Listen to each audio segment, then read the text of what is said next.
ahead and... Oh, that's a lot of pressure.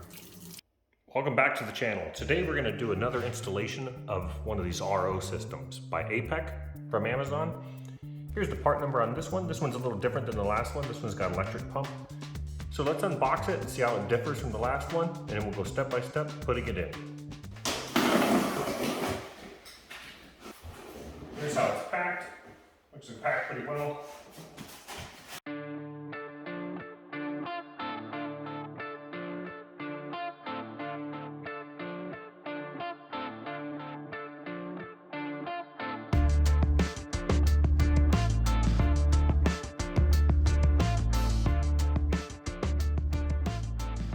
So here it is all unboxed. You got your main part of your rig there, your books, your power transformer for the electric pump that's on the rig, your water valve kit, your filter housings with the filters inside, all your little tubes and miscellaneous hardware, and your water storage tank. First thing we're going to do is put the assembly together. Just open her up. Just want to attach the filter housings to this, so we know where to put it under the sink.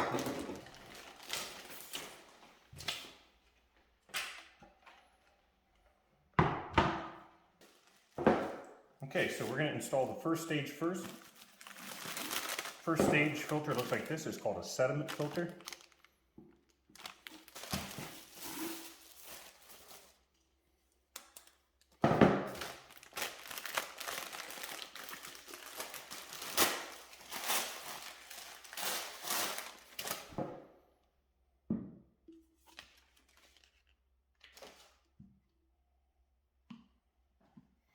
And this is what your sediment filter looks like when you open it up. Let's go ahead and install that. Make sure it's down on the nipple on the bottom. You'll feel it. If you move it around, you'll feel it drop down in there.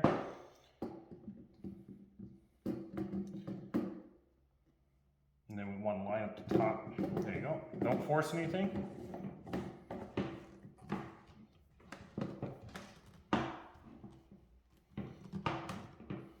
And you don't have to go crazy tightening these. Let's open up the next one. The next two are going to be carbons, so they're the same.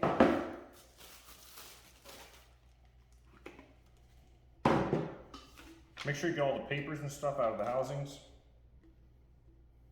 Okay, here's your carbon. And it says stages 2 and 3. Same thing, make sure that it goes down on that nipple. Don't let the ring stay up on the edge in the bottom of the nipple, or you'll break a filter or your housing. Okay, now we're just gonna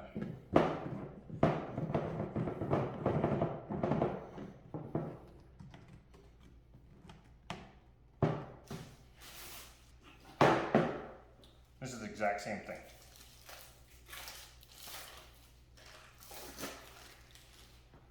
The activated carbon protects your membrane from the chlorine in the water.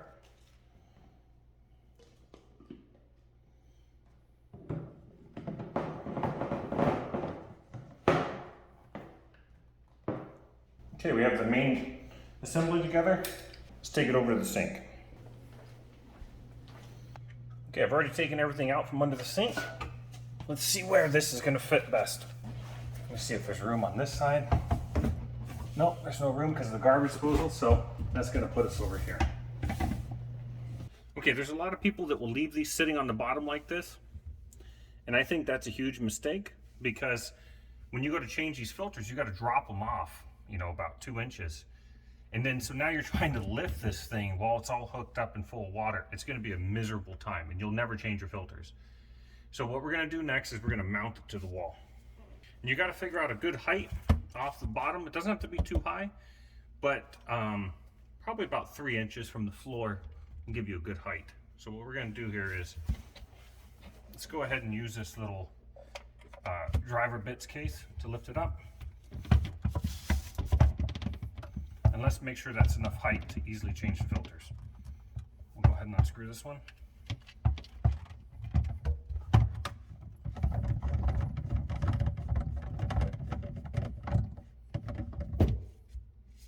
Perfect.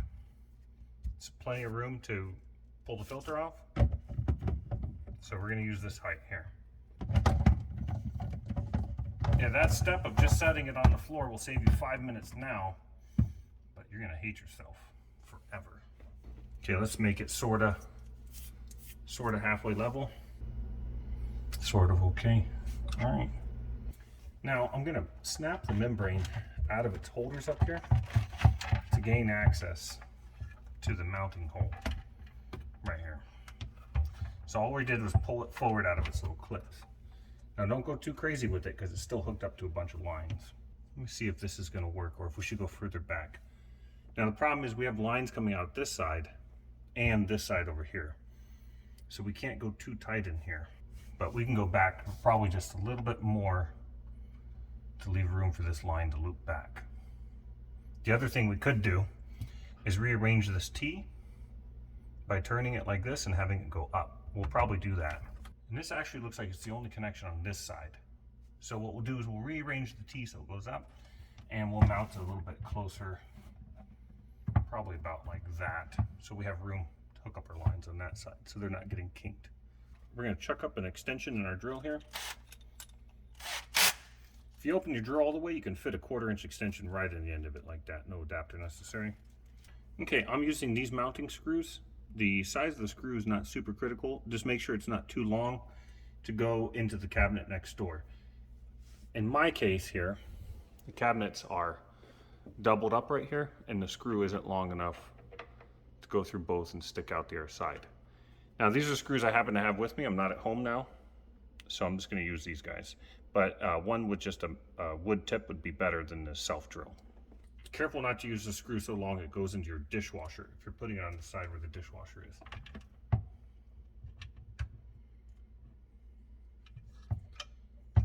What I'm going to do to make my life easier is I'm going to mark the holes right above where the holes are, and then I'm going to pull this out, have the screws almost all the way in, and then hang it back up through these keyholes. Okay, so I'm just going to mark right above the eyelet. And we're going to do the same thing on the other side.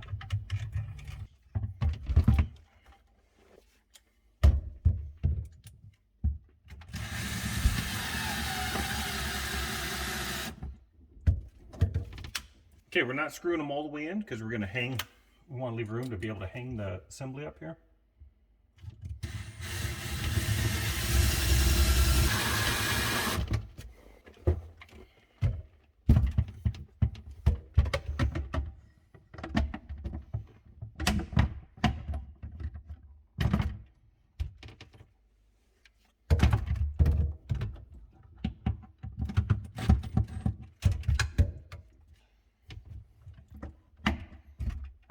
Okay, now we're hung up and it'll be easy to change our filters in the future. Let's snap our RO membrane back in place.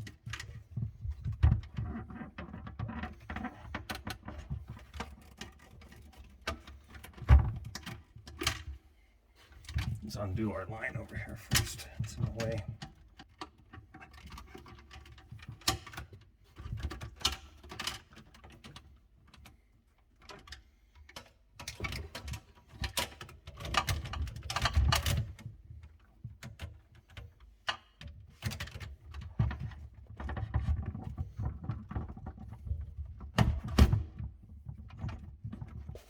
Okay, I'm mostly just using this diagram they include to hook it up. Okay, let's rearrange this T. These are pretty simple. You pull in these rings and you can release them. If you have a hard time releasing these things, grab yourself a pair of tiny croissant wrench. And what you're going to do is you're going to slide up here. And you're just going to push in the release and then pull it off. Oops, the wrong part came off. So what we're going to do is we're going to push in this release and pull our tube out. There it is. Now all we're going to do is gently push this back on until we feel the O-ring, and then we're going to push beyond that. We feel a little clunk. You're real gentle, feel the O-ring, push it until you feel the clunk. Now we're going to go up here. Same thing. Okay.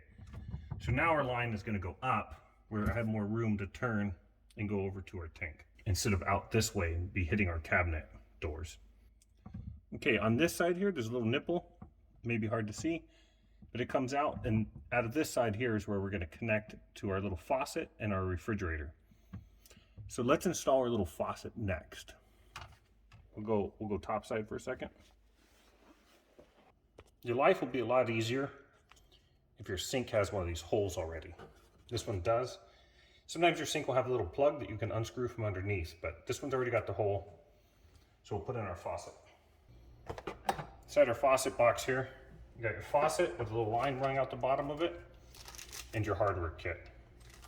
These razor blades, I like to cut towards myself so I can see the danger coming. That way I can get out of the way. It's the safest way to use these.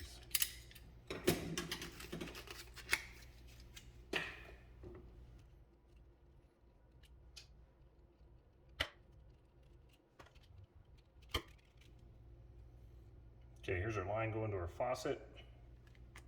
Let's take a look at our hardware.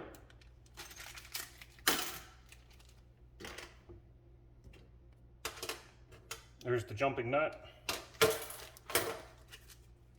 Okay, the instructions here are just about worthless on installing this. So what I've done is I put the little plate and I put this gasket underneath it here. And it looks like that when it's installed. And that stops the water from going down underneath it.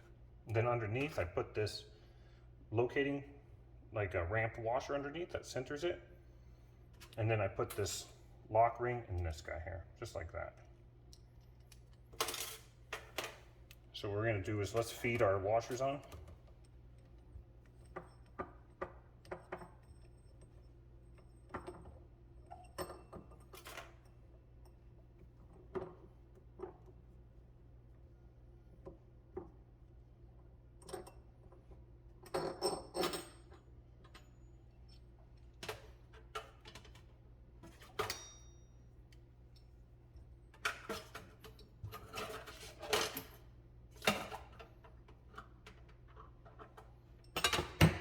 Feed our hose through the hole.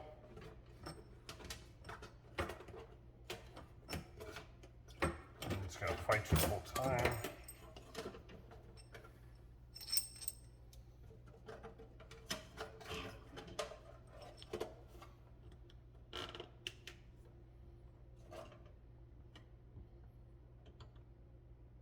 Okay, then we'll go underneath with these three pieces to fasten it. Pour a little tube down. Let's run our tube up and over this dishwasher drain line this way so it's coming straight down. Then let's go ahead and feed our stuff up the tube. So we're going to put our locating washer facing that direction, then our lock washer, and our nut. So we got the locating ring, the lock washer, and the nut, and we're going to, in this order, and we're going to just follow them up the tube.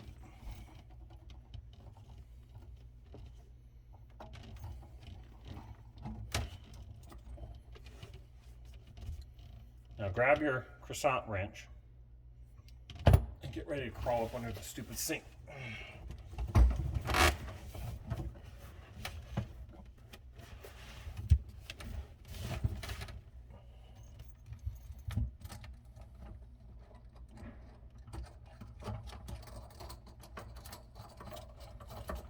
Now we're threading all that up the shaft of the little faucet.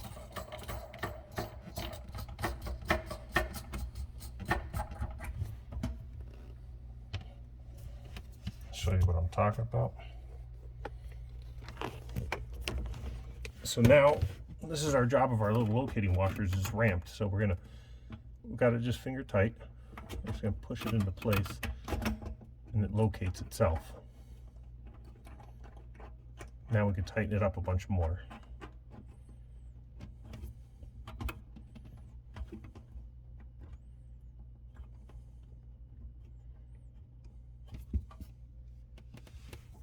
Let's go upstairs and see if our washer's centered. Looks pretty good. Let's make sure our faucet's facing roughly the direction we want it to. It's even better if it's facing a little bit counterclockwise because you can always tweak it this way and it's not going to loosen the nut. So we'll face it a little bit that way. And let's go under there and tighten it up.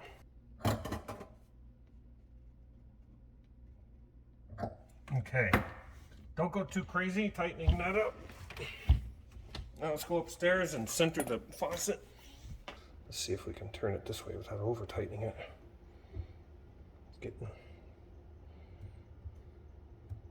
That looks perfect. Okay. There's our little faucet. I think, funny enough, I think that's off and that's on. So we'll leave it like that for right now.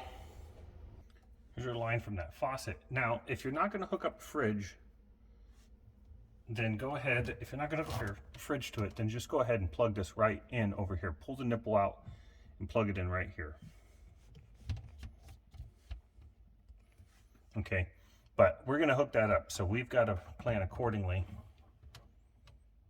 So what we'll do is we could probably hook it up, and then we'll cut in the middle, put a T, and hook up the fridge. Okay, our faucet line, we want to stay clear of these weighted balls over here. These balls right here are what go up and down when they pull the faucet out, and that moves. So we want to get our delicate line out of the way of that. So what I'm actually going to do is come forward with it. I'm going to leave it full length, come forward with it, and route it over this cross pipe, and then back over to our RO system to keep it away from there. Another thing to be wary of is anytime you have an uneven tube like this, this is from the factory, that's how it came. Take your little cutter, I'll put a link to this, it's from Amazon, it's $2. We want this. And we're just going to square up our tube. So we're going to put that down in the jaws, nice and tight, and hit it. And that's going to give you a nice square cut so that you get a good seal in your O-ring. Okay, so we'll just go around this pipe. And we're leaving it full length right now because we want to cut into it at some point and connect our T for our refrigerator. So we just pulled our little nipple out of there and we're just going to push this one in here. It's going to be the same procedure. You're going to feel a little resistance and you're just going to push past that until it bottoms out. That little resistance is the O-ring making a seal around the tube. Okay, that's in.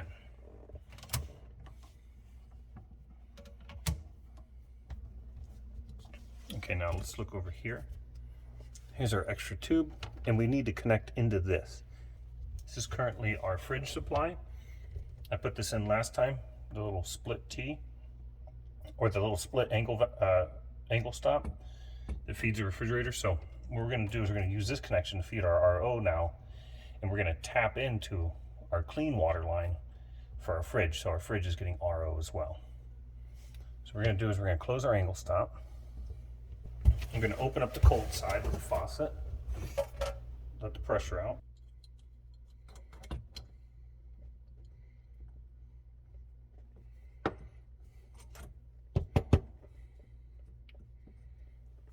I'm going to put some paper towels underneath that so it can drip on those.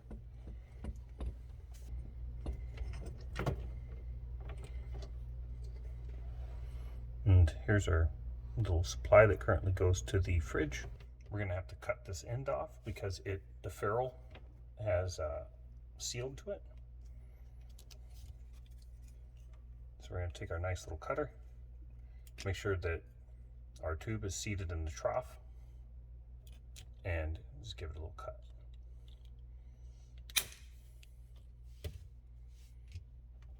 Okay, now we got a nice square tube leading to the fridge. Off this side, we're going to save the nut.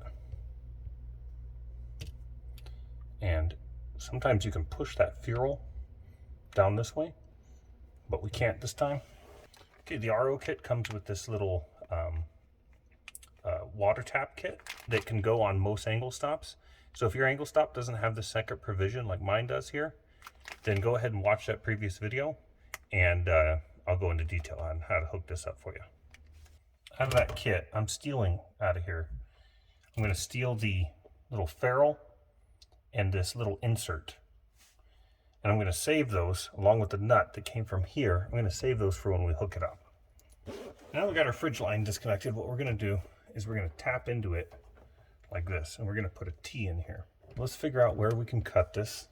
I want to be able to reach the fridge line. Looks like we can put it about right here. Just make sure we leave a little extra on both ends, and we're going to go ahead and cut it right here. Nice square cut. I'm going to grab one of these little 1/4-inch tees. I'll leave a link in the description. The kit does not come with them, but if you want to hook up your ice maker or your fridge, you're going to need it. Let's take our line coming from our RO, our last filter, and we're just going to push it in there. Feel the O-ring? Now it's all the way in. I'm going to go straight across with the ice maker because I want it to have the most pressure. And then we're going to take our line from our little faucet up there, and we're going to put that in the tee.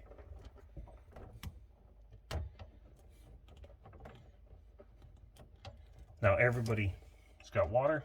These particular tees come with these little clips, and we're going to slide those underneath these little collars so that the tubes can't accidentally be released.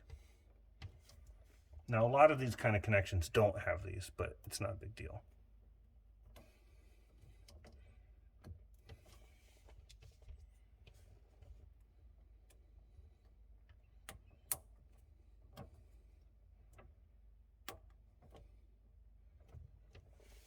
Okay, so our ice maker and our faucet are both hooked up. This is going up to our faucet, this is going over to our ice maker. Since we just undid this connection, let's go ahead and hook up our supply. They've been kind enough to provide some tubing in the kit, so we're going to pull that out. It looks like in the diagram they're using red tubing for our supply. Take our red tube, and we're going to slide on a nut. Then we're going to slide on a ferrule.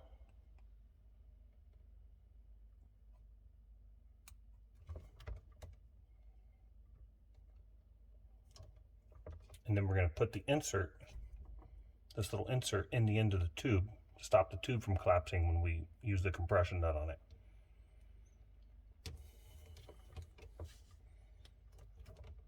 And that's what that looks like. Okay, so we're going to take that whole assembly and we're going to stick it in our valve over here.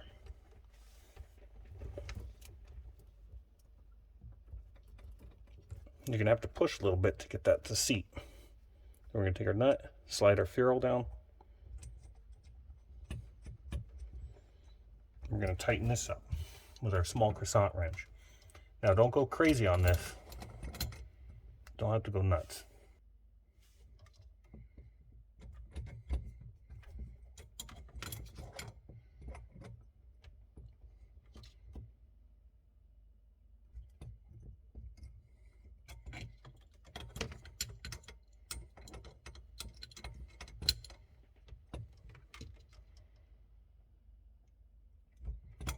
Okay, that's hooked up.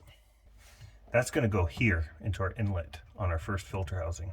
So what we're going to do is we're going to reach over here and just pull this little nipple out. Let's pull back the collar.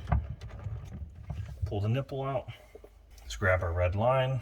Let's run it along the same path as our white line from earlier, our clear line, because we don't want it to hit those weighted balls from the faucet.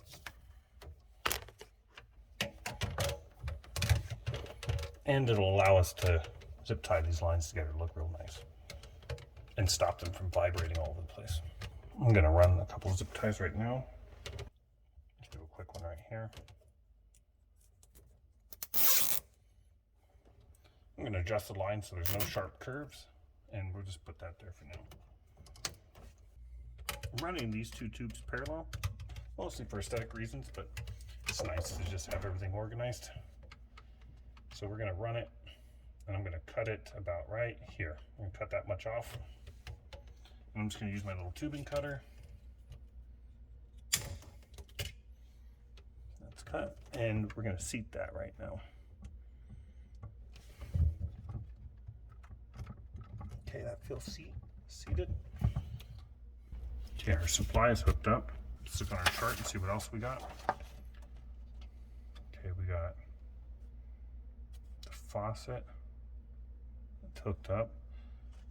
We've got our faucet hooked up and teed off to our ice maker. We've got our supply hooked up now. So only connection left on this side is going to be our drain line. So let's go ahead and hook that up. Okay, what I'm going to do here is I'm going to drill a hole here. We're going to drill a 1/4-inch hole. We'll do it right in the middle for our tube, our drain line to go into.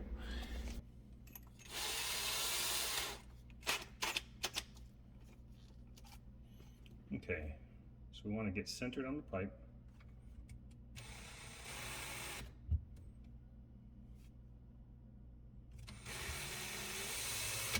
Make sure you're square, you're going straight into the pipe.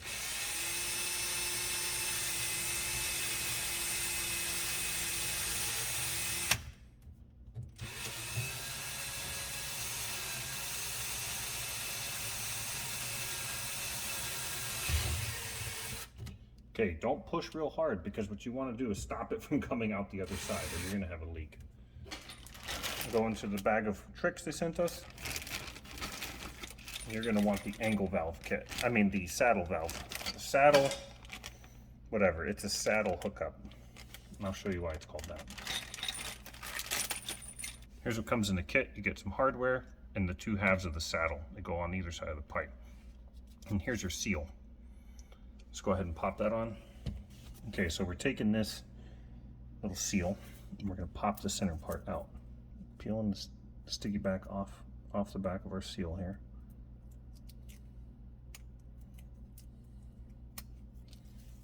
Okay, the center part pops out. Now we're just going to center this over the hole and stick it to the pipe. That's it. Okay, so that's what that looks like. Now we're going to put this part of the valve and we're going to look down this hole and make sure it's lined up nice and good. Okay, so we want that lined up dead center, and then we'll attach the back half. The back half of the saddle valve is a little place for the nuts to sit in. So we'll put a nut in there.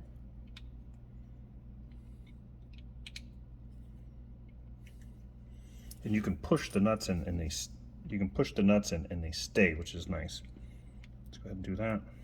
So we got our two nuts seated in our back half of our saddle. We'll put that in there.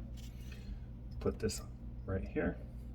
And we'll put our two screws in and start them.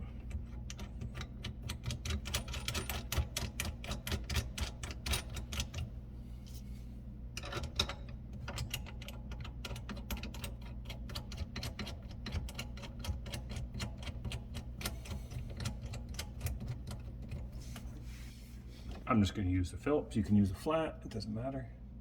Okay, I'm looking down the hole and I'm lining it up with the hole in the pipe.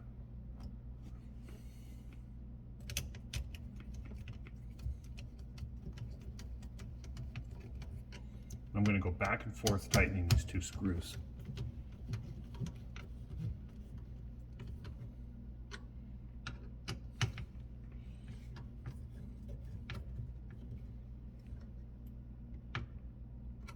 And I'm just turning these screws until I feel a sharp rise in resistance, and then I know that's torqued pretty good. So you'll be turning it and you'll feel a constant resistance, and all of a sudden you'll feel it ramp up. Stop once you go just a little bit past that ramp, or you'll crack this plastic. And then where are you going to find this? I don't have that at the hardware store. Let's take our drain line, our black line here. I'm thinking we route it right over the top with these other three lines, or these other two lines. That'll look nice. And then we can bundle them all together, and then we'll run it just like this. Leave enough room to make the UE it needs to make. And it's always better to cut these a little long than a little short. That's what my barber says. Now all we're going to do is the same thing with this one. Now the caveat is you can push the tube right into the pipe. So what we're going to do is we're going to push the tube along the side of this, and we're going to choke up with our thumbnail to measure the depth. This is hard to see, but so I push the tube here, choke up on the thumbnail, because we don't want the tube going and clogging our pipe. Now with our thumbnail measuring the distance, we're just going to go ahead and seat it.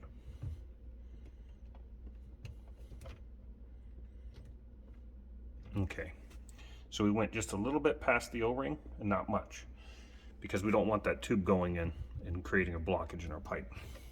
Okay, so that's now the drain's hooked up. Okay, now we're clearing everything out from underneath the sink, and we're going to look for a good place to put our tank. Here's the little foot the tank comes with, and here's the tank itself. Oh, great. Now I might be able to tuck it over in this back corner here. Looks like I can put it in this back right corner. So let's pull that out and let's put our valve on top. Reaching back into the bag of tricks they gave us. This is the valve. Here's the Teflon. Now always wrap Teflon as if you're tightening it on to the thing. So here's how I like to put it. The roll like this. Tape coming off the top of the roll.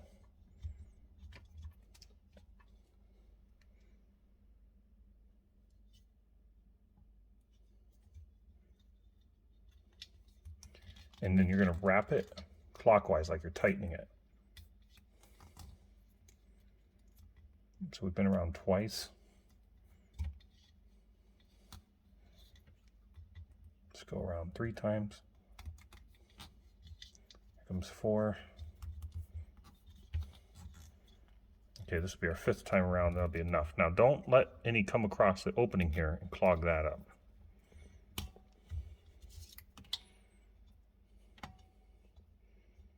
Okay, that looks nice. Now the reason why you wrap it is so that your tail is pointed this way, so that as you're screwing your fastener on, or your fitting, you're not unraveling your tape. If you had gone the other way, you'd be pushing your tape off. So now let's just grab this and put it on by hand. I'm just going to tighten this by hand, nice and easy. We don't want to, when you're putting metal into plastic, you can split the plastic. So we're going to take it easy.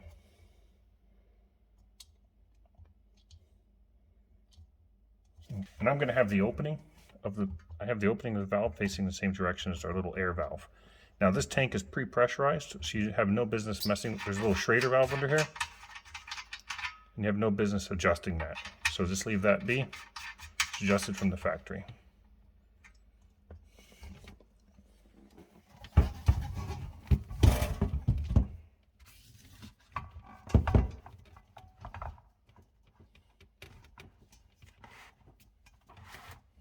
So we're able to sneak our tank in behind here. And there's our valve. Sorry, you guys are sideways for a second. There's our valve. And we didn't want our valve facing, so we rotated the tank so the line can come out nice and straight. And then it's gonna come right over here and connect right here.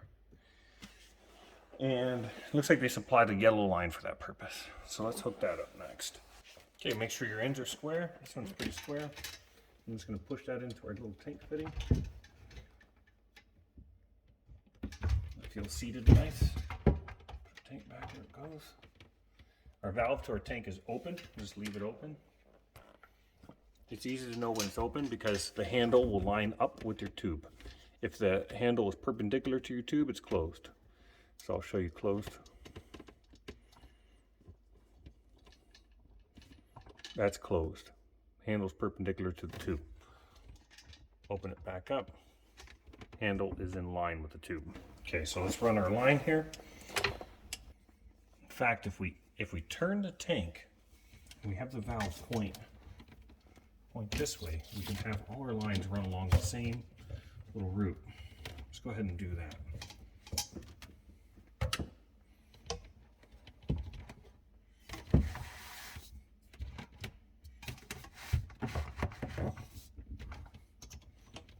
That'll give us places to attach the lines to each other with zip ties, and then stop a lot of the vibration and stuff these systems can create. Okay, so we're going along there. Okay, so we're going along here. Before I cut anything, I'm keeping in mind my routing. So this looks really good. And then, let's see here. That's plenty. That's plenty right there. So I'm gonna cut it right here.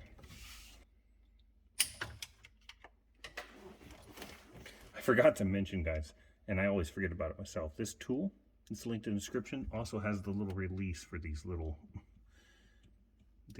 collars. So I keep forgetting that. So let's use it. Push down on this little collar, pull the nipple out. There it is. Okay, now let's connect our yellow line to our T.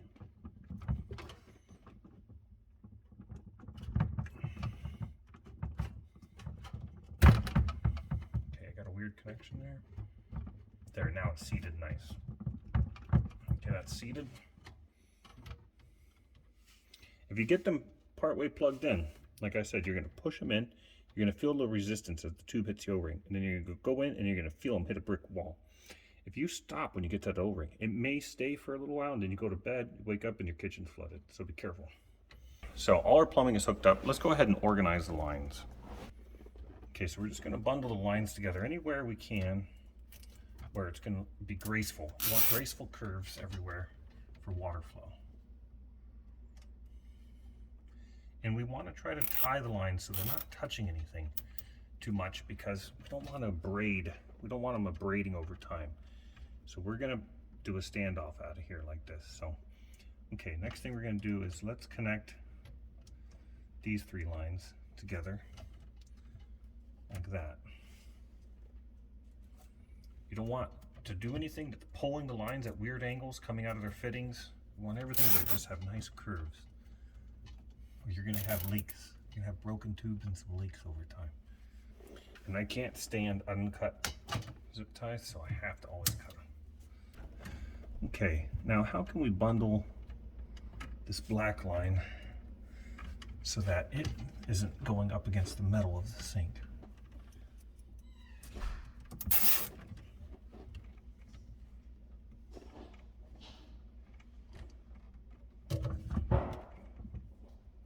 How's it going? Good, good. How you doing? Good. All right, so we've got all the lines run. And all I've done is organized them. Wherever they kind of naturally flowed, I zip tied them together. And then I did attach them to this pipe here to stop them from abrading.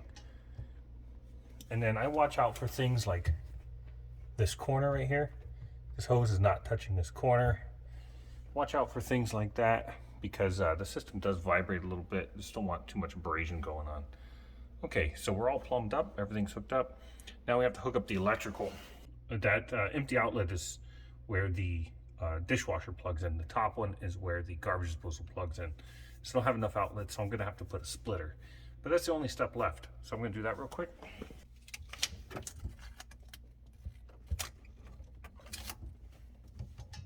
And our other end is a heavy duty splitter because the dishwasher is plugged into it.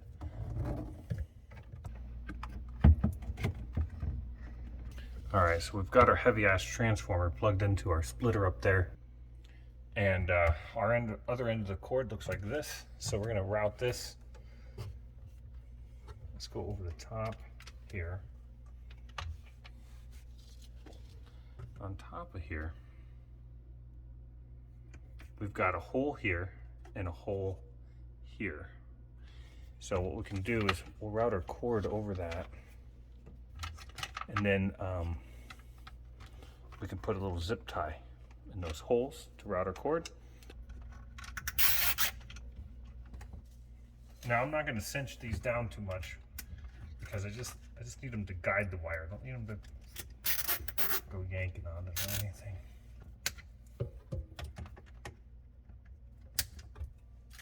Okay, over here on this end, all we've got left to do now is just plug this in. Let's turn the water on first. Okay, so right over here, we're gonna just turn our little petcock.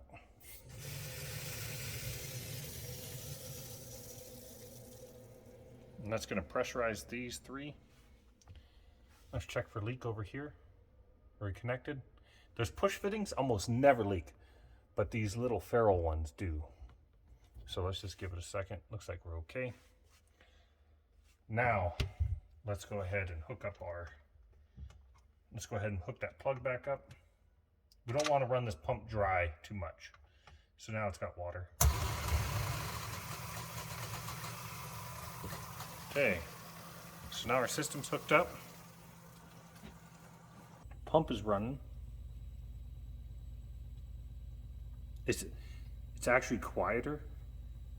This is less annoying than the pump I have, the permeate pump that doesn't use electricity. This is way quieter. I may have to upgrade my system.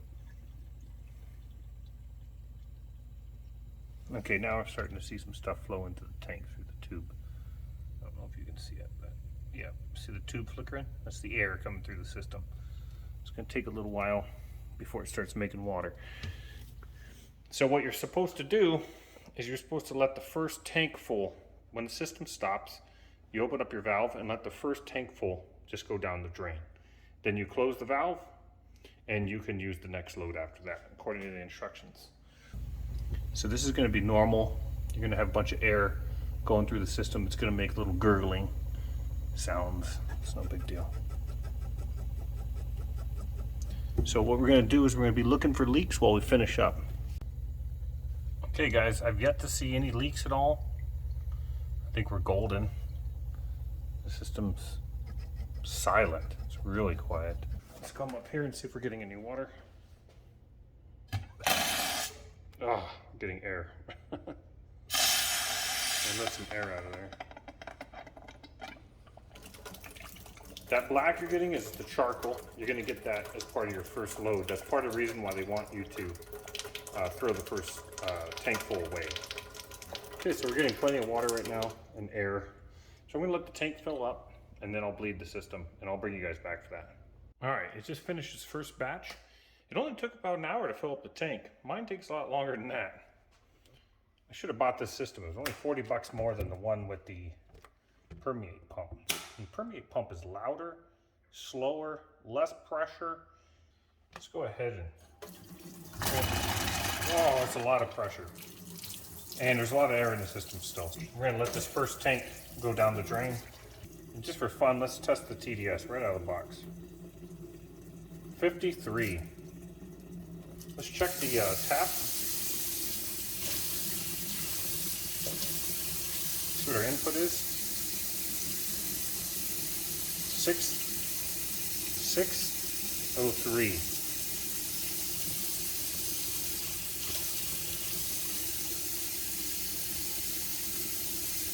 $635, $622, over 600 out of the tap. Okay, once the water's coming out about like this, then you can close the faucet, the tank's empty. We'll let it make the next batch that can be consumed, and we'll do a TDS test on that in about an hour.